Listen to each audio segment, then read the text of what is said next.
Hello and welcome to Views on News. I'm your host Rafae Iqbal, and in today's show we'll be discussing the Conference of Parties 29 that is being held in Baku, Azerbaijan.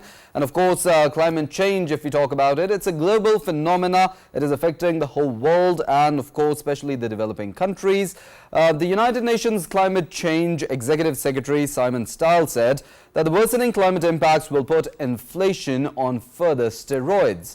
As this statement, it is enough to give testament to how the adverse effects of climate change pose a threat to food security and, of course, the economic developments for the developing countries. As we know that the effects of climate change, they not only affect property, but they also result in loss of human lives and, of course, livestock damage as well. On top of the agenda, if we talk about what this COP29 focuses on, were carbon credits and regulating the carbon market.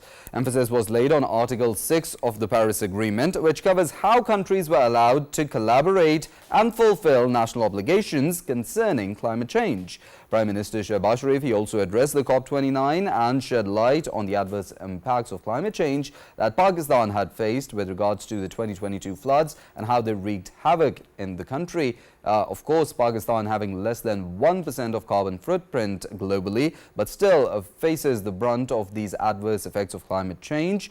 And of course, Prime Minister Shehbaz Sharif, he also laid emphasis on more assistance to the developing countries and increased climate financing with regards to assisting the developing countries in their struggle against the effects of climate change and mitigating these effects as well. Prime Minister Shehbaz Sharif also held meetings with the other world leaders that were participating in the COP29 as well. We'll be deliberating on all the different aspects regarding this COP29, all the pledges that were made and of course the commitments that were made and all the good that is to come from this COP29 conference. In the studios, we've been joined by Tauqeer Sheikh, who is a climate change expert. Along with that, we've been joined by Talha Tufail Bhatti, who is an environmentalist. And on phone line, we've been joined by Dr. Haroon Elahi Toor, who is the Director News at Pakistan Television, and he is in Azerbaijan as well. So firstly, moving towards Dr. Haroon, as you're in Baku as well, you know about the COP29, all the pledges that were made.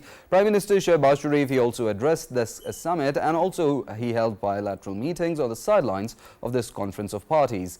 What insights do you have for us, and of course how this COP29 is aimed at mitigating the effects of climate change and increasing cooperation? Well, today here at Baku, the capital city of Azerbaijan, Prime Minister has in detailed discussion with the world leaders who are here at Baku to attend the leaders summit of the COP29. Prime Minister has two different sideline events of the leaders summit, where he addressed a roundtable conference that was hosted by Pakistan.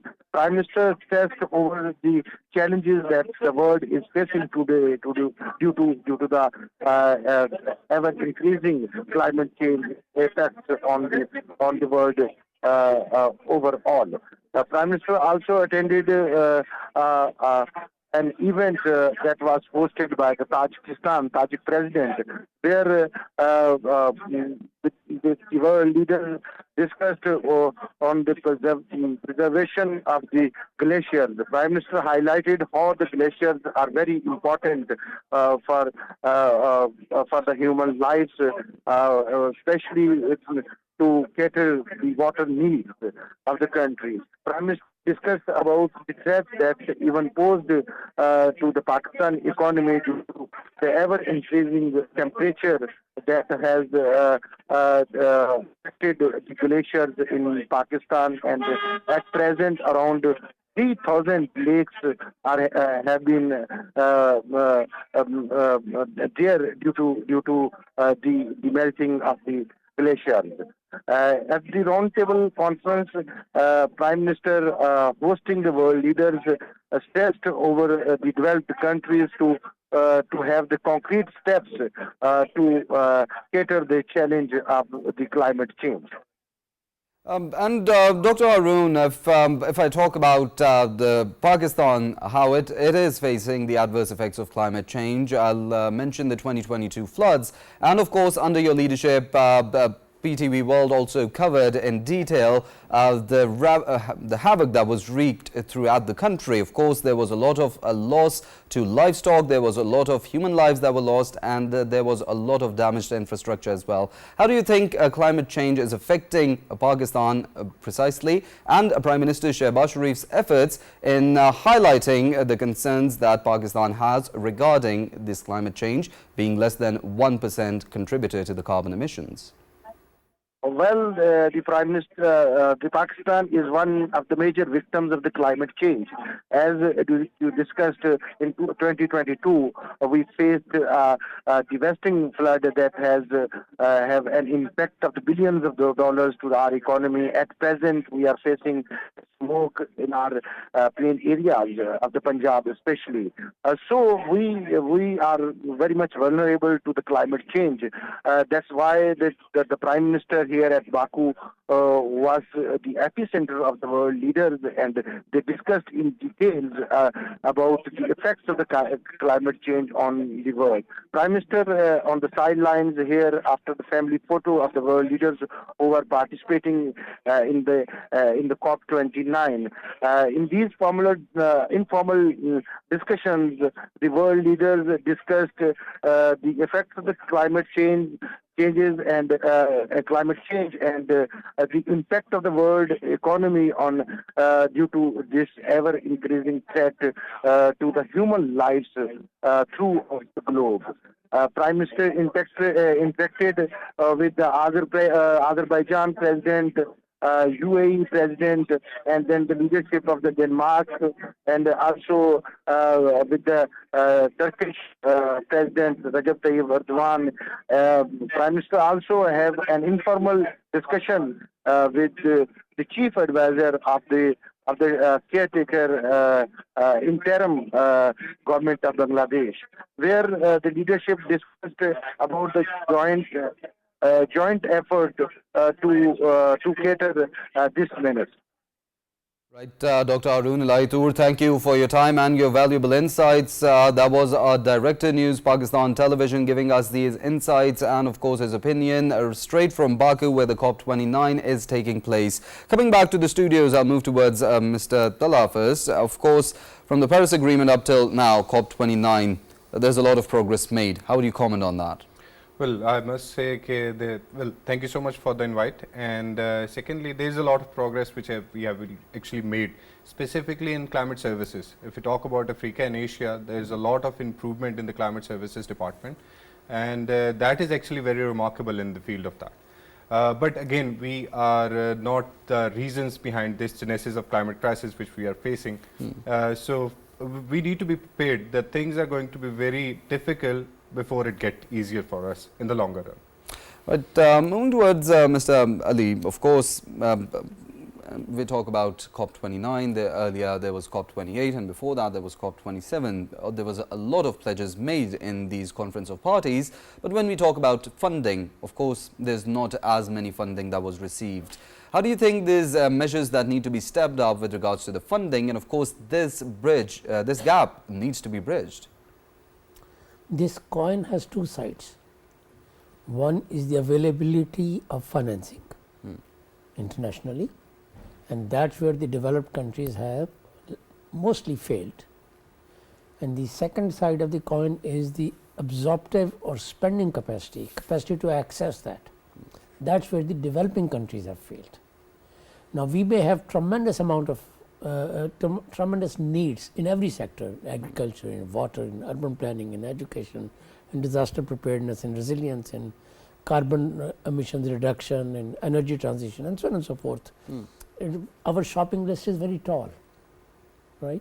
But our ability to submit proposals, ability to develop baseline that could serve as a convincing case that we need resources, and then having the institutional reforms, the policy reforms, and the technical capacities for the departments and the ministries and the scientists and the universities, that is very, very weak. So, even if the developed countries had met their commitments, we wouldn't have been able to access that. An example, the world has failed to furnish $100 billion a year to Green Climate Fund. And they provided half of that, probably. Yeah. But the annual spending is not 100 billion, it's less than $10 billion by GCF. That means all the developing countries put together are not able to access even 10%. Pakistan's own ability to access financing from green financing has been very, very nominal, just a few hundred million, and that too indirectly through third parties, intermediaries. So therefore, I think in a realistic discourse, we need to talk about both sides of the coin. BAKU is the first side of the coin, where we need to raise noise and develop a case that where is international finance, where are global commitments, and right now the expectation, the scientific studies suggest the need is for $1 trillion a year at a minimum. The estimates range from 1 billion to 8 or 9 billion dollars a year from 2030 onwards, whereas the world has failed on 100 billion. Look at the gap. So BAKU is an opportunity for us to create noise, create alliances, create coalitions and alliances, to have a more coherent and convincing voice. But the real business is at home. Definitely. Coming towards Mr. Talha, of course, as Mr. Ali has very articulately highlighted this very important point, there's a balance between, of course, reducing emissions and mitigating the effects of climate change.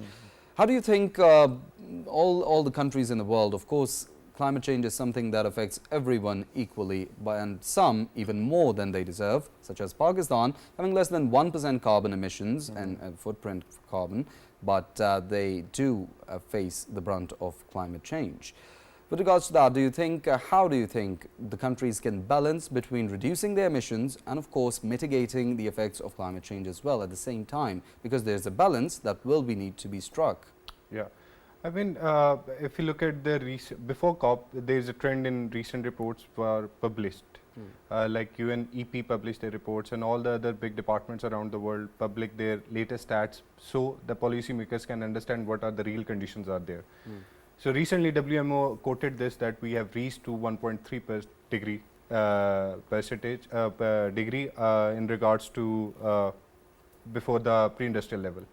So that is actually one of the highest historic level we have received, and 2024 is going to be the hottest year ever recorded. So in that regard, we are nowhere near in our ability to control these global warming and global heating of the planet Earth. And to add to this, we already breached 6 out of 9 planetary boundaries if you look at the resilience of the Earth or the adaptation capacity of the Earth. So now we are at that point when our incremental change, or I'm talking about if 1.3 turns into 1.4, that the impacts would be non-linear, that it will increase on a larger footprint, and we have actually seen that in 2024. You can look at to any country, and there were floods, there were droughts, there were heat waves. The weather patterns changed. Yeah. So if you want to create a balance into this, there is a talk about climate justice and injustice too. There's not only the climate justice thing that developing nations have their capacity to develop their own self, or they look forward to their carbon budget for the further development. But there is also a disparity of climate injustice within a nation too. Like if we talked about the flood of 2022, I feel like the most of the persons who have their financial resources secure the climate buyouts, and the rest of us, rest of the people were left to the misery of the nature.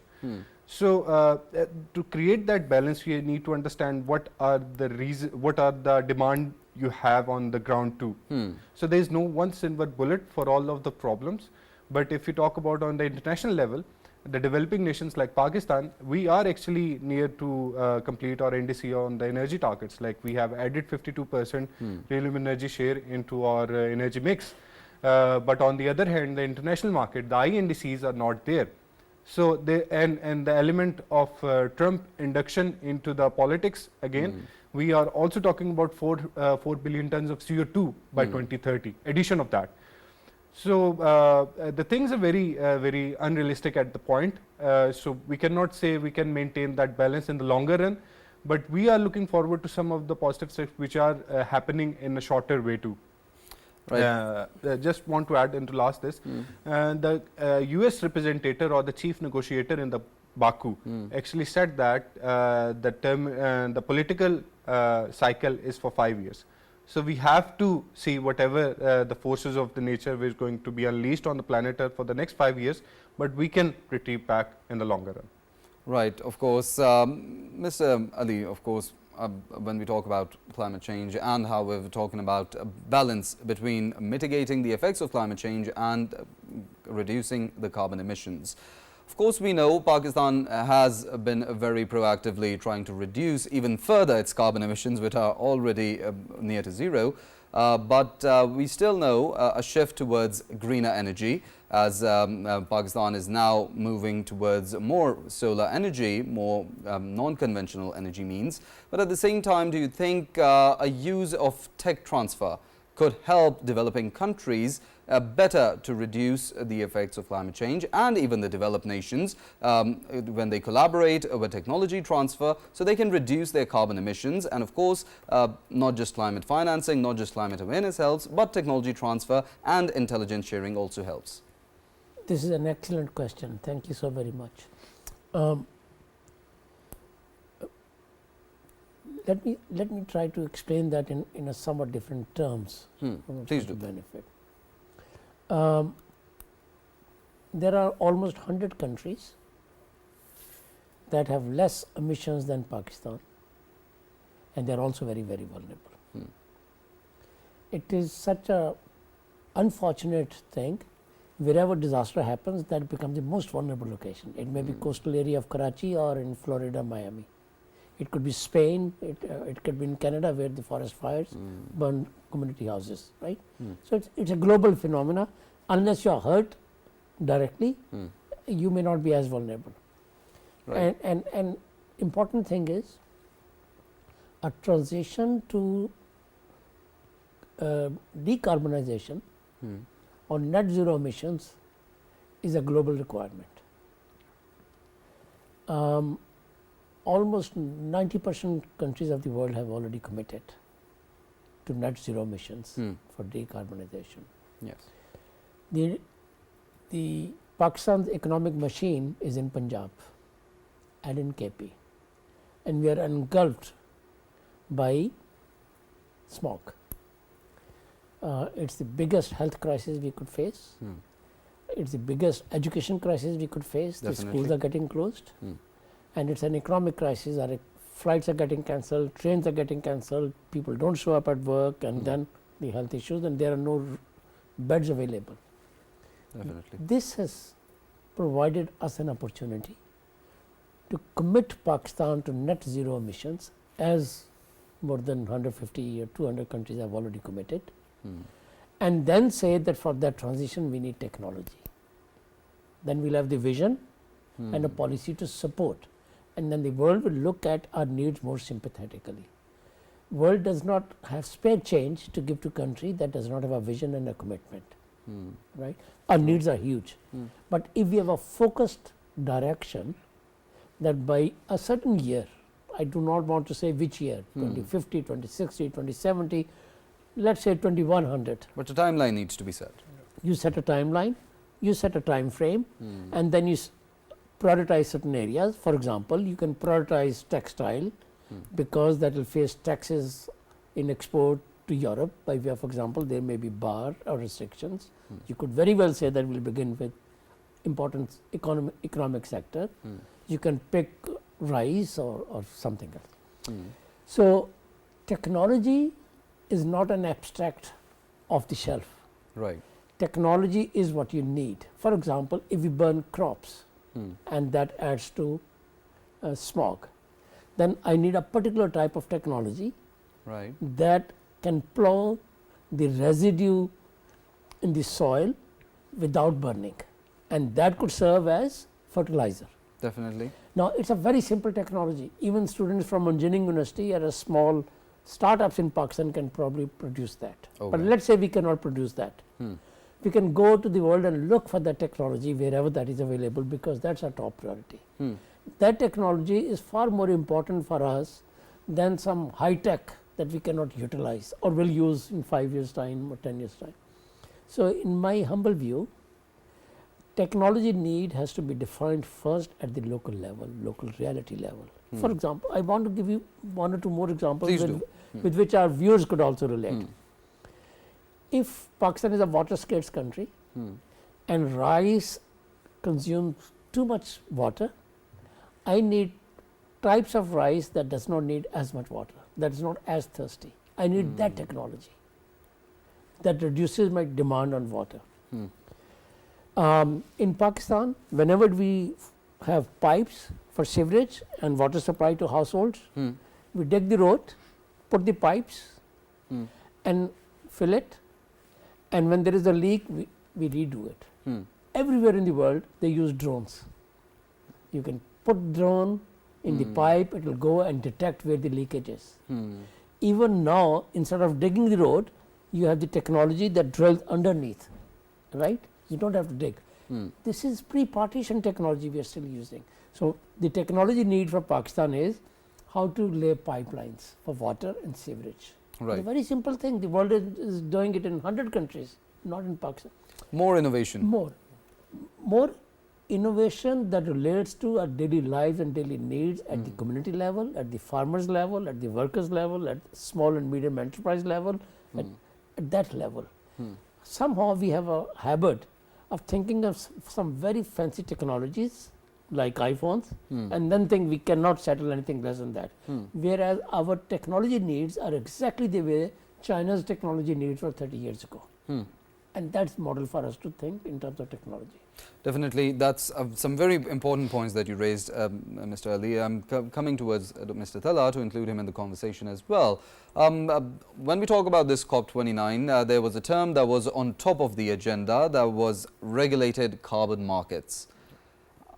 You being an expert on environmental studies, I'd like you to define for our audience what the regulated carbon markets are and how, of course, they could help the private sector also contributing to reducing the carbon emissions and playing their role in mitigating the effects of climate change.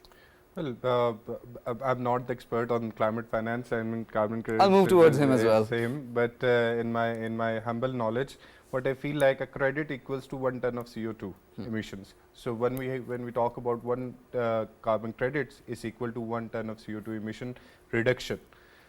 And capture and sequestration, there are other things which could be added. So when we talk about carbon markets in the Paris Agreement, it's more like if we can preserve our local biodiversity in a manner where some in other countries they can burn that carbon. I feel like it's not sustainable, but it's what actually workable. We need to be realistic at the same point too.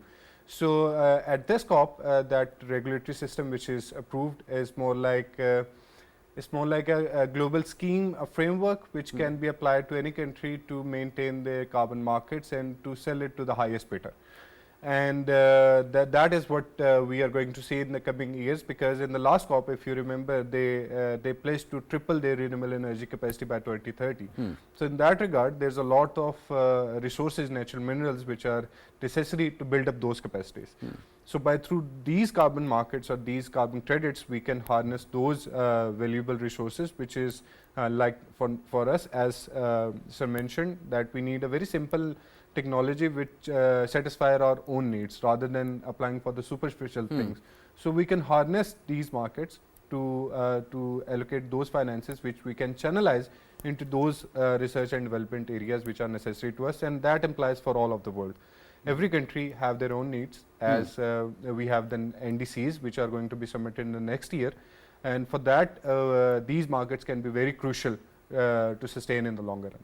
Right. Mr. Ali, how do you comment on, of course, this term as it was top of the agenda as well, regulating the carbon markets and, of course, carbon trading? How do you think public-private partnerships can help with mitigating the effects of climate change and, of course, turning down the carbon emissions as well? Allow me to explain that with the help of a case study, and then I'll come to the science of it also. Okay. In Thailand, in Bangkok, they are introducing electric buses as a carbon trading agreement with Swiss government, a non-profit called CLIC, that's an association formed by the oil and gas companies, and agreement brokered through the UN system. They have a special purpose window for this. Okay. The purpose is electric buses will reduce the emissions and give the clean air. Swiss government will take part of those credits towards their national emissions reduction. Okay. Thai government will take credit in reducing their own emission levels. Company will make money, and the non-profit CLIC, behalf of oil and gas, will also make money and make these companies look better and find new markets. Now this is win, win, win, win 5 times over. Definitely. You can see that. My country is going through the same. In order to solve the problem, I am willing to spend all the money that I have. And since I don't have the problem, don't have the money, I may not be able to solve the problem in coming decades. Not a year or 2 or 5, 10, 15, 20 years. So the solutions are available. Carbon trading has offered one solution that I just shared with you. Now the company, private sector company, because the governments cannot do it, that is managing this, is also committed to have charging station for the buses fleet, more than 1,000 buses as a starting point. So it's not that you have electric buses, but then you charge them with fossil fuel. It's a full life cycle solution. Now I want to come back to, with the help of this case study, where we stand. Carbon market is a very ambitious target for a country like Pakistan. In my very humble view, we are trying to fetch moon without knowing where we stand. If I am not done matriculation, I cannot write my PhD dissertation. The first precursor for a carbon market is having domestic carbon market, because the most important thing in carbon market is that if you are a textile factory or if you are a whatever emitter you are, you need to know how much your factory is emitting. Definitely, yes. Right? If it's emitting more, you can probably sell to somebody else, and then you create a domestic market. Right? That will give you a baseline. That baseline can help you establish sectoral baselines. How much emissions I have in textile sector, how much I have in manufacturing sector, in cement sector, and so on and so forth. That informs you to negotiate your agreements, your contracts on an informed basis. For now, we are not informed. We will be shortchanged. Anybody who comes to sign agreement with us will be looking at quick buck, because they will want to take advantage of our shallow knowledge. Just to give you starting point on this one. Some studies have suggested in Pakistan, Ministry of Climate Change did that, more than 40 companies in Pakistan are ready for domestic trading market. It is called ETS, whatever that means. Now that's a precursor for trading market. If we can sell to each other transparently and happily, then somebody from outside can also come.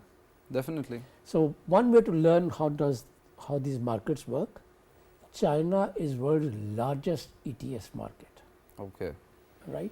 One way for Pakistan is, under CPEC, request China for our private sector to join as observers there in the trading. In a year or 2, we will begin to learn. Now, I want to come to one fundamental question very quickly. I will divide emissions trading at 3 levels.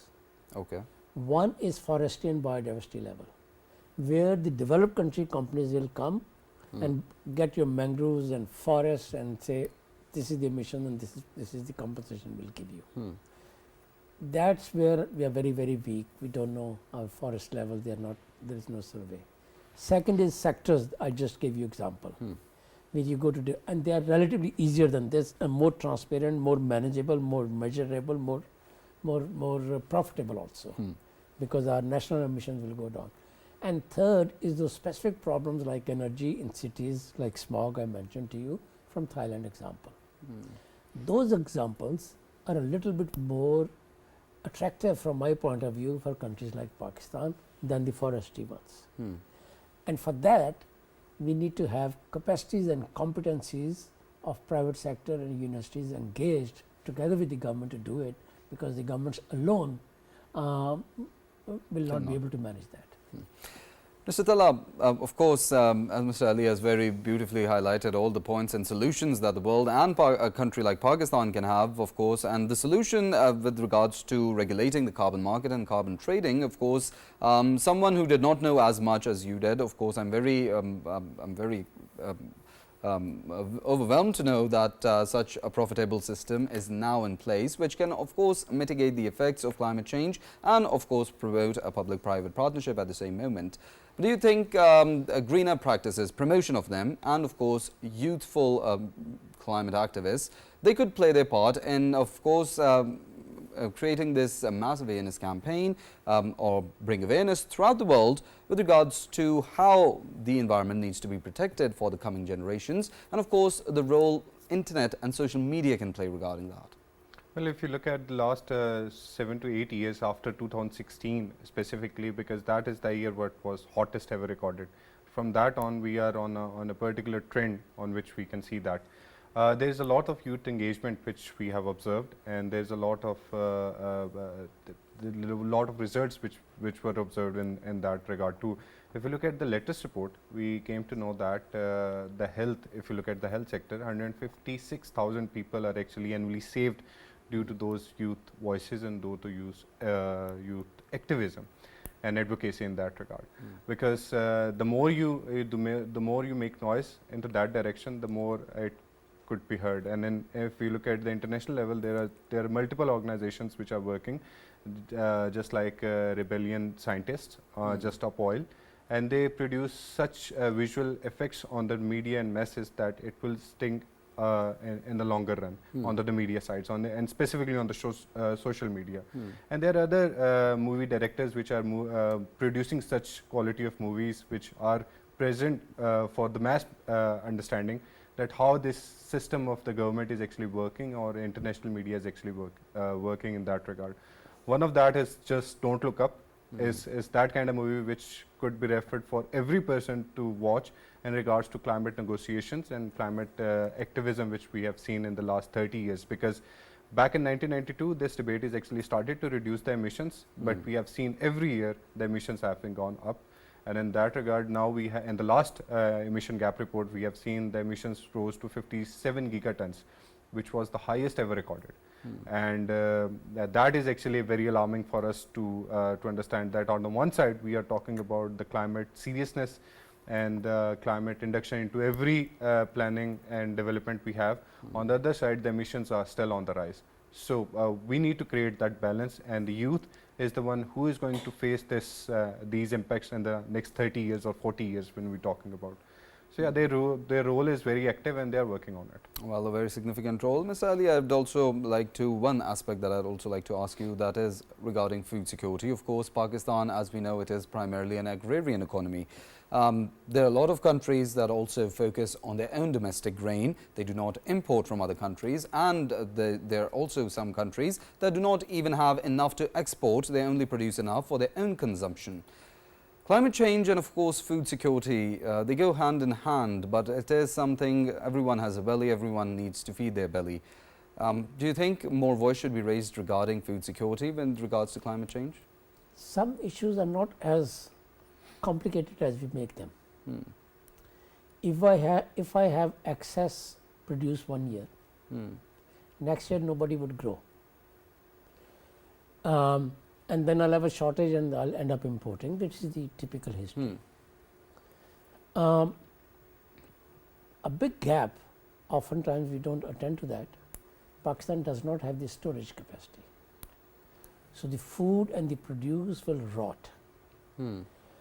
God forbid if there is an emergency, let's say the trains cannot come from Karachi to Peshawar. We'll have riots in KP because there will be no fuel and there will be no food coming from the port. as a good decent country which has a lot of resources and capacities and institutions, we need to have storage capacity for at least 1 year. Okay. At least 1 year, be it wheat, be it rice, be it sugar, be it darle or whatever, lentils or whatever. That also helps in price stabilization.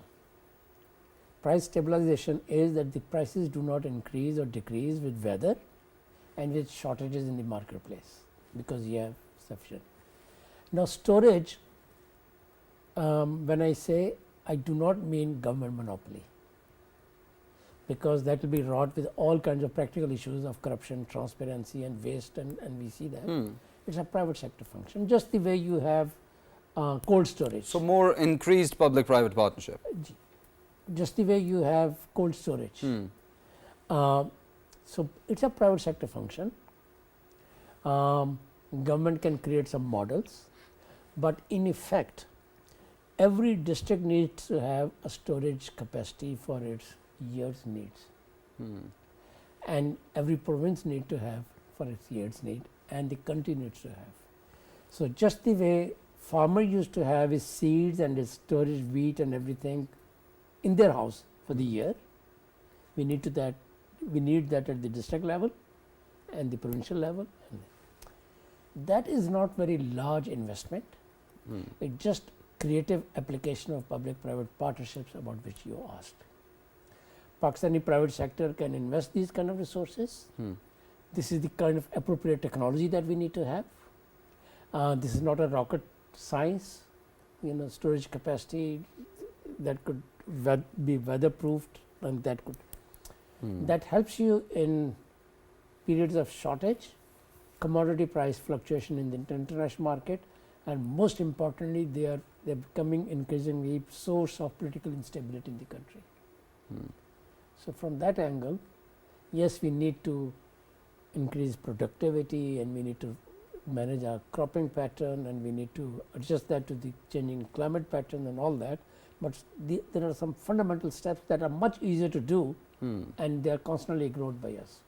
And do you think the same with regards to infrastructure, as climate resilient infrastructure? It is a term that we have now recently started hearing a lot, and of course we know with the rise in sea levels, with the rise in heat temperatures, there's a lot of things going on in the world. Do you think the same will go for infrastructure? I've spent last 30 years on climate change issues, even at the risk of my friends getting angry with me, except for glacial melt. The Prime Minister attended the meeting today, and seawater intrusion in Pakistan, coastal areas of Pakistan, most of the damages are not climate damages. They are caused by poor governance, poor management, poor infrastructure that is not climate flood resilient. Right? Okay. Heat waves, there are solutions to it. In infrastructure, we have not adopted them. So, most of the losses are not climate change. Climate change is just a black box that makes it easier for us to say it's because of climate change. No, even smog is not climate change. It's the ability to deal with climate change. Even smog is not climate change caused by climate change. It's an economic issue, a governance issue, and it requires investments, it requires planning, and then it can be adjusted. Well, definitely, as it's a global phenomena, climate change, and is affecting the world at large. Of course, Pakistan is also one of those countries that is most vulnerable and most affected by the impacts of climate change. Less than 1% carbon emissions globally, but still faces the brunt. The 2022 floods, they were a prime example of what the country witnessed, and of course, the havoc that the adverse impacts of climate change can wreak on any country. Of course, as our panelists mentioned, there's a lot of innovation that needs to be introduced. There's a lot of out-of-box solutions and putting our own house in order. And of course, public-private partnerships, the way to go forward. Talha, Tufail, Bhatti, environmentalist, thank you for your time and being part of the conversation. Mr. Ali Tauqeer Sheikh, climate change expert, thank you for your time and being part of the conversation as well. That's all that we have from Views on News for today. We were discussing COP29, climate change and its adverse effects. Prime Minister Shehbaz Sharif also said that the legacy of multilateralism needs to be strengthened and further strengthened, and this cooperation needs to further increase, because for the next generation, it's a future that should be given in safe hands. Of Of course, see you same time tomorrow. Till then, take care.